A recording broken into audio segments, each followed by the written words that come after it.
ప్రతి ఒక్కరికి ఇన్సూరెన్స్ ఉంది. యూరప్, ఆస్ట్రేలియా, ఎక్కడైనా సరే. మన దగ్గర అది లేదు.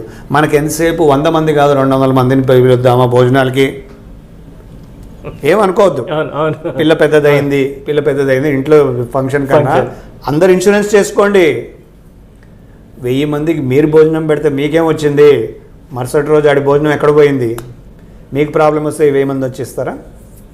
దయచేసి ఫస్ట్ థింగ్, మీ ఫ్యామిలీని లైఫ్ ఇన్సూరెన్స్ సెక్యూర్ చేస్తారు, ఇల్లు సెక్యూర్ చేస్తారు వీలైనంత దాంట్లో.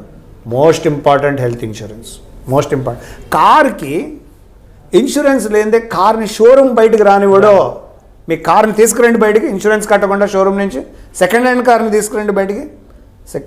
అలాంటి కార్కి నాన్ లివింగ్ థింగ్ అంత ప్రాధాన్యత ఉంది.